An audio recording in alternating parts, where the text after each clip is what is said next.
Everybody's story is different. There's your version, my version, and everything in between. We look to art for models to imitate in life, and for decades, coming out stories in pop culture have offered inspiration for actual coming out moments. Teenage girl in the Midwest is afraid to come out of the closet. She could see your movie. It could change her life. Media has helped create a language and set of shared cultural expectations around this process, whether it's portrayed as an understated, quiet conversation, comic reveal, or full-on spectacle. Stories can help people imagine what it could look like. It actually feels nice to finally say it out loud. I am an asexual person. Which can be especially important for viewers who haven't had or don't have positive models in their personal lives. I love you, and I want you to be happy. And you should never be afraid to tell me anything about yourself. On the other hand, coming out stories on screen can also reinforce certain formulaic cliches that may be removed from reality. Narratives might be over-dramatized and sensationalized. All of my life, I've had to pretend to be something I wasn't. Focus a little too much on the reactions of other characters. I have to just be me. Everyone has secrets, Santana. They're called secrets for a reason. Or be framed as the final destination of a journey, rather than one step in an ongoing process. Here's our take on coming out tropes in pop culture and the on-screen template that shaped the real-life process, for better and worse.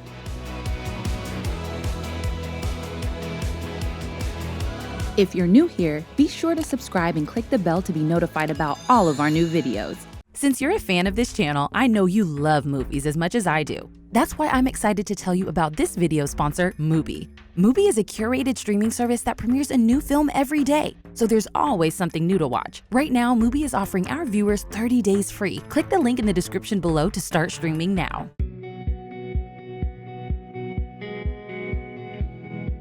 Tonight, for the first time, the lead character in a primetime show will reveal herself to be gay. And oh boy, has the world been talking about that? For much of the 30s through the 60s, the Hays Code explicitly required queer characters to stay in the closet. 70s and 80s TV occasionally featured special episodes where a character, usually a guest or side character, might come out. But he thinks that you're the... I can't even say it, Steve.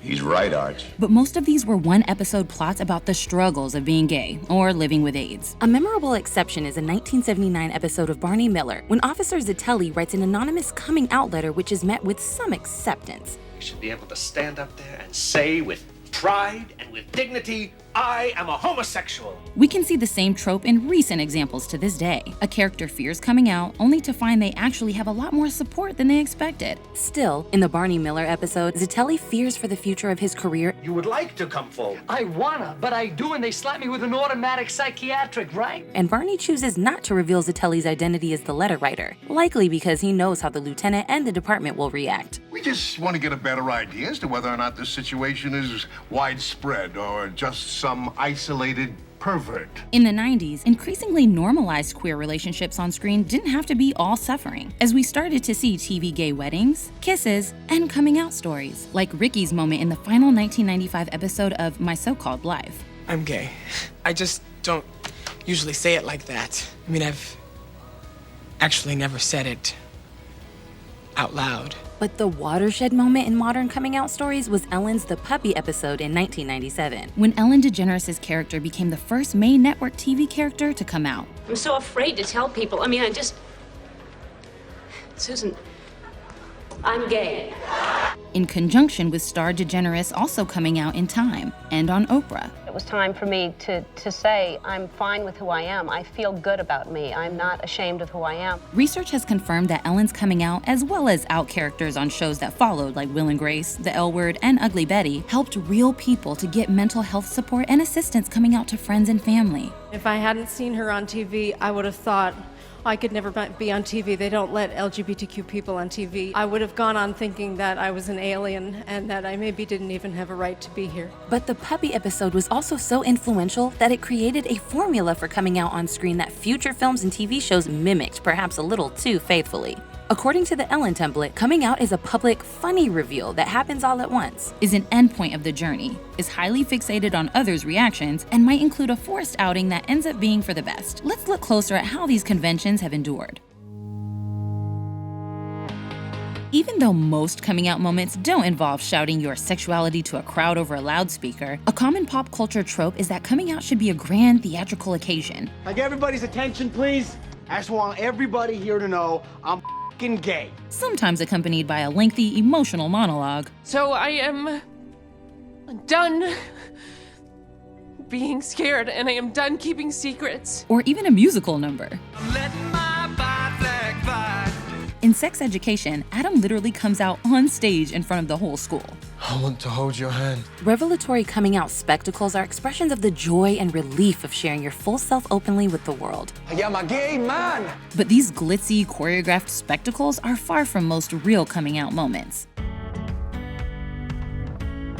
After announcing it over the loudspeaker, Ellen's character gathers all of her friends together, coming out to the important people in her life at once. But in reality, people usually have to come out multiple times to different people and in different situations. The 2016 short film Out Again tells the story of a woman who has to face re-coming out to her mother who has Alzheimer's. You're gay, Gil. I know, but she doesn't remember that. So what does this mean? It means you have to come out again. Sometimes the difference between how a character comes out to one or another person is revealing. In It's a Sin, the main character only comes out to his parents when they find him ill with AIDS in the hospital, nearly on his deathbed. I'm homosexual. I contracted HIV and I'm sorry, but now it's AIDS. But coming out to his friends is so easy, it's not even really an event or coming out at all. Do you want to meet him then? Ash. So we see how the coming out experience is an interaction, also shaped by the listener and whether they make it about them. Many stories also feature a coming out near the end, associating the event with a sense of resolution. I'm gay, and I am in love with Abby. Ellen was canceled a season after the puppy episode, just as Ricky came out on the final episode of the canceled My So-Called Life. So examples like these inadvertently encourage the tendency to view coming out as the end point, instead of just one step or even the start of a queer person's story. After Ellen, coming out moments also remained largely comedic, like when Will avoids having sex with Grace in Will and Grace while trying to hide his homosexuality. If you did know me, you would know that I am not gay. Through this comic build-up to the reveal, Are you hungry? Gay. What? the show, like Ellen, puts a lot of focus on the reactions of other characters. Here, Grace, who is upset that Will doesn't want to have sex with her. You bastard! I'm in love with you and you're treating me like some sort of test drive! This trope is still prevalent today, with the aftermath of a coming out moment usually focusing on how a character's friends and family take the news. So you're gay?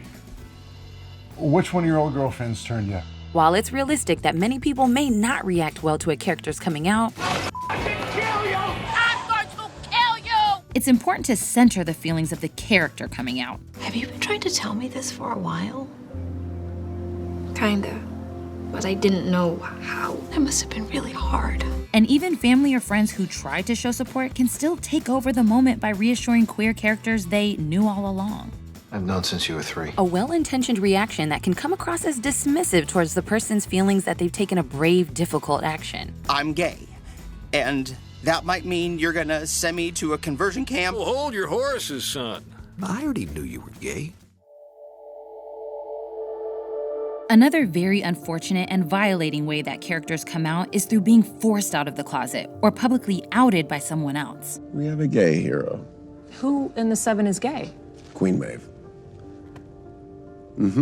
Scoop for you, Maria. But in many stories, we see the somewhat problematic takeaway that the forced outing proves to be for the best, going back to when Ellen's gay neighbor outs her to her friends in the puppy episode. For God's sake, Ellen, tell him you're gay. I, for one, think it's super. In Love, Simon feels powerless when a classmate takes away his control by outing him to his peers. I'm supposed to be the one that decides when and where and how and who knows and how I get to say it. That's supposed to be my thing. But this leads to Simon coming out to his parents, I'm gay, who accept him. I wouldn't change anything about you. In Pretty Little Liars, after a picture of Emily and her girlfriend gets to her parents, Emily starts coming to terms with the idea of being open about her sexuality. I didn't come out of the closet. I fell out on my face. But I'm out. When Claire in Dairy Girls has an anonymous story published in her school's newspaper, she gets the opportunity to embrace her sexuality. I've never been brave enough to say it out loud before, but Nothing. That's why I wrote this story, and you made me realize it's all okay. Howard's forced outing in In and Out, And he's gay. is the first step on his positive journey. While it's rewarding to watch characters find their way toward living more openly after a difficult start, stories about the positive aftermath of forced outings can risk glossing over the fact that forced outings can be detrimental and even dangerous for LGBTQIA+ people.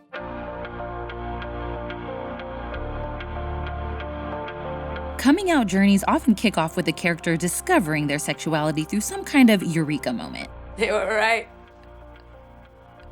I'm a homo. And this moment might be brought on by another character called a closet key, i.e. the key that unlocks the closet door.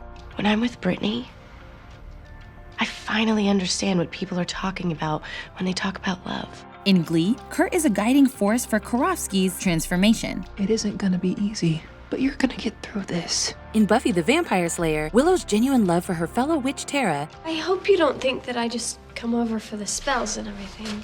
I mean, I really like just talking and hanging out with you and stuff. motivates her to think about her orientation. Well, hello, gay now. A character's Eureka moment might happen as a result of a kiss. I didn't know I was gay. Not until you kissed me. And everything fell into place. And of course, there's also the good old sex dream. Ellen's puppy episode plays on but actually mocks these cliches of the dream and the closet key. It's not enough for you to be gay. You know, you've got to recruit others. I'll have to call national headquarters and tell them I lost you. Damn, just one more and I would have gotten that toaster oven. It included a dream sequence hitting Ellen over the head with her sexual orientation. They're the perfect snack, whether you're on the go or in the closet. So, do you think that dream means anything? And a therapy conversation about how there really wasn't one single moment or one single person who was the key to Ellen realizing she's a lesbian. When did you first realize that you might be gay? With Susan. I mean, that's the first time. Because- Well, except for also freshman English. So, okay, that was the first time. Wait a minute. No. Actually, in junior high. In real life, there's no evidence to suggest that people have a single moment or relationship where they become suddenly aware of their sexuality. I'm a pansexual, apparently. And research suggests one dream is unlikely to actually indicate anything about your sexuality. Increasingly on screen, we're seeing characters who reflect that a lot of people don't define their sexuality via a clear-cut label, I like the wine and not the label. and may end up in same-sex romances without a grand moment of realization. In 2016's Moonlight, Chiron never comes out, but this doesn't stop him from falling in love with childhood friend Kevin. You're the only man that's ever touched me. Judy in Dead to Me enters a relationship with Michelle without significantly altering her conception of herself or her sexuality. I just wanted to tell you that I can't stop thinking about you. Stories like these are about falling in love more than a queer awakening. The most realistic portrayals of coming out are ones where queer characters have quiet conversations with their loved ones about their sexuality. I'm gay. I love this for you. Quiet coming out moments put the feelings of the characters who are coming out center stage, adding more weight to their thoughts and inner life. They highlight that coming out is an incredibly personal experience. What you're dealing with is very personal. And it's something you should only do on your terms. It's complicated because of Tara. In Schitt's Creek, Patrick chooses to sit down privately with his parents rather than coming out during his surprise party. Dave is my boyfriend. And I've never been happier in my life. And so I hope you guys can accept that. In My Own Private Idaho, where River Phoenix and Keanu Reeves play male sex workers each coming to terms with their profession, their past lives, and their traumas, River Phoenix's character Mike comes out in a moving scene by a campfire. I could love someone even if I wasn't paid for it. I love you and you don't pay me. In Call Me By Your Name, Elio doesn't have to explicitly come out to his father, who can see the pain Elio is feeling as a result of Oliver leaving. Feel something you obviously did. Elio's feelings, rather than his sexuality, are the focus. He was better than me. I'm sure he'd say the same thing about you. These quiet depictions are also in line with how advocacy groups recommend people come out. The Trevor Project suggests coming out over the phone, by text, by letter, or email, or simply having a quiet conversation with someone.